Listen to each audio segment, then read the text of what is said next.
concernant les supporters, bien entendu, je me rappelle bien que lorsque Drogba, à plusieurs reprises, dans cette CAN-là, l'a si bien dit, et il a même pris l'exemple sur la CAN 2006. Voilà. Il a dit que voilà, la Côte d'Ivoire jouait contre l'Égypte et que même selon les analystes et nous-mêmes qui étions fans, qui sommes ivoiriens, la Côte d'Ivoire était favori au vu des joueurs qu'on avait. C'est vrai que l'Égypte avait quand même une équipe quand même solide, mais nous, au vu des qualités intrinsèques, il n'y avait pas photo. Mais ils avaient l'impression de jouer dans une forteresse. Pourquoi? Parce qu'il y avait l'apport du public égyptien qui était fort. Il y avait même, il disait comme ça aussi qu'il y avait même certains militaires. Ils se demandaient même est-ce qu'ils allaient sortir de là. Il y avait beaucoup de militaires même dans le stade. Mais voilà. Donc, pour dire quoi? Que d'abord, la ferveur des supporters était telle que ça jouait sur les passes mentales de nos joueurs. Clair, c'est clair. Donc, je me dis que si un tel professionnel d'un tel rang de la trempe de Didier se permet de dire ça, cela montre aussi l'importance ou l'utilité des supporters lors d'une telle rencontre. Tu parlais d'un club, un club qui était leur spécialité avant, Galatasaray. Je te dis, dans les années 2000, Real va à Galatasaray, les gars, ça n'a plus joué ballon. Tous les clubs qui passaient à même comment ça s'appelle, Galatasaray a attrapé le Real, comment ça s'appelle, en Super Coupe. Parce qu'ils avaient gagné l'UEFA, comment ça s'appelle, le Real avait gagné la Ligue des Champions. Mais quand les supporters ont débarqué à Monaco, j'ai dit, le bruit qu'il faisait, le Galatasaray a tapé le Real, je crois, 2-1 ou bien 3-1 comme ça et autres, tout ça. Et tu as raison. Encore à tous les Ivoiriens, c'est vrai, on salue vraiment cette ferveur-là qu'on a démontré lors des différentes rencontres, la demi-finale, les quarts de finale. Mais l'exemple même des Reds de Liverpool, c'est un exemple palpable. Quand certaines équipes jouent à Anfield, ils ont l'impression que même c'est pas la peine. Ils sont capables même de faire des remontades. On a plusieurs fois fait à travers le mental. La finale, on peut venir en banderole avec des tifos, vraiment montrer à ces Nigériens-là que là, cet aspect-là va aussi compter pour que nos joueurs se transforment encore plus, quoi. Et puis qu'on remporte la finale, c'est simplement le message. Et tu as oublié de parler aussi du Maroc en Coupe du Monde. Ouais, c'est clair, le Maroc aussi a joué aussi, parce que les supporters marocains, on a vu l'appui des supporters marocains, même contre le match contre le Portugal. Ou même c'est vrai que c'était chez les Arabes, mais les Arabes ont fait bloc 1 autour même de la sélection marocaine. Et ça, on a vu que ça a aussi joué. Voilà, le Portugal même se permet de toucher le ballon, c'est tous les sifflets, voilà, qui étaient dans les tribunes. Donc, je pense bien que c'est un appel. À travers ce live, je sais que vu qu'on est suivi, les Ivoiriens, tellement on est magnifique, on fera encore l'effort de faire plus, quoi.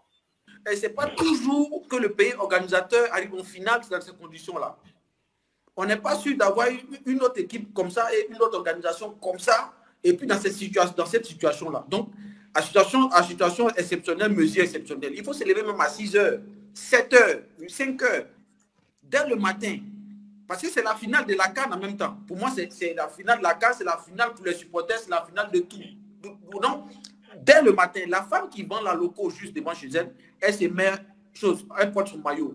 Elle fait sa part. Quand le cas quittera l'hôtel du Nigeria, là où est logé le Nigeria, pour se rendre au terrain, ils sauront automatiquement que aujourd'hui là, vraiment, ça va chauffer. C'est psychologique et ça va se transcrire même dans leur manière de jouer. Je sais qu'à Abidjan, il y a plus de la moitié d'Abidjan qui sait où ils sont logés. De là jusqu'au stade, il faut se mettre aux abords du terrain. Il faut les accompagner. Il faut crier, il faut chanter l'hymne national lorsqu'ils passeront. Quand ils vont entendre ça, ça va les booster encore. À Boaké, ils ont fait ça. À l'entrée du stade, à l'entrée de Boaké, il y avait déjà les supporters sur la route. Donc ça les a boostés. Mais ce qu'on est en train de dire ici, là, c'est la finale. Et moi, j'insiste sur ça. Aux alentours du stade, comme Big Z a dit, ils ont déjà organisé ça. Il y a beaucoup de gens qui sont déjà motivés, qui n'ont pas le ticket, qui veulent être aux alentours du stade. Nous, on doit les encourager. Avec notre plateforme, on doit les encourager. Moi, j'ai entendu parler comme quoi les supporters de Marseille qui sont venus en Côte d'Ivoire pour essayer d'aider les Ivoiriens à faire un tifo. Peut-être qu'il y aura un tifo pour la finale. Hein. Mais l'objectif, c'est de créer un peu la psychose un peu dans la tête des Nigériens. Excusez-moi, pour répondre à cela, il me semble qu'il y a un ancien international nigérien qui a même eu des propos lors d'une conférence de presse où il a dit que même s'il y a une mobilisation et que les supporters ivoiriens sont pleins à craquer dans le stade, cela ne va pas faire peur aux joueurs nigériens pour pouvoir battre la Côte d'Ivoire. Pour paraphraser. Non, je dis pour paraphraser. Mais comment je comprends sur un autre volet, ça montre quand même qu'il a un peu un regard sur l'apport du public lors de cette finale. Donc, pour dire que, voilà, même s'il ne faut pas donner la lune, mais c'est une seule fois, on va utiliser ça quand même. Si ça peut jouer au sein de notre faveur, on va le faire. On a vu ça, on a tous vu les supporters baroqués, on a vu en Coupe du Monde. On a tous vu ça. Mais il n'y a pas que le Maroc. Vous avez vu la Tunisie qui a battu la France là. Vous avez vu ce qu'il a fait, ce qui s'est passé. Les Français même qui étaient champions du monde, ils étaient là, ils tremblaient. Ils tremblaient. La Tunisie, oui, ce sont les supporters qui ont fait. Vicente Lizarazu dit que mais c'est énorme ce qui se passe dans ce stade, qu'on n'entend même pas son voisin parler. Mais aujourd'hui, Mbappé qui est aussi serein avec sa fortune, tout ça, mais ça, on a vu ce qui s'est passé. La Tunisie, moi ça m'a surpris. Moi, ça m'a surpris. Ça m'a beaucoup surpris parce que je me dis que ce sont des joueurs qui jouent dans des grands championnats. Mais le bruit qu'on a entendu au Qatar, c'est ce qui a créé le coup. Et quand j'ai vu le Portugal jouer, j'ai dit, mais ce sont des joueurs qui jouent dans des grands championnats. Comment ils peuvent trembler comme ça? Ça se sentait que ça les affectait sur le terrain. Oui. Ça se sentait. Et ça a aidé vraiment le Maroc. Hein. Ça a aidé vraiment le Maroc. Et surtout, ça pousse l'équipe qui a ses supporters avec eux d'aller de l'avant. C'est motivant. Oui. C'est surtout ça. Quoi.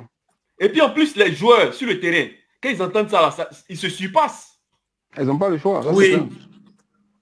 Donc c'était... Qui ne veut pas broder, qui ne veut pas se faire broder l'autre étoile sur son maillot?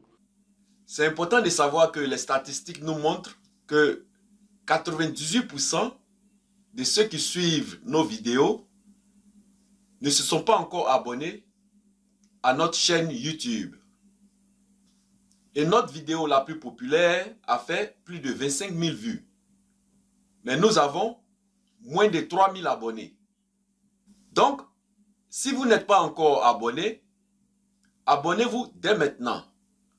Et si vous nous suivez sur YouTube, cliquez sur la petite cloche de notification pour pouvoir être notifié à chaque fois que nous faisons des directs. Et si vous nous suivez sur Facebook, abonnez-vous simplement. Parce que c'est très important pour le soutien et pour le référencement aussi.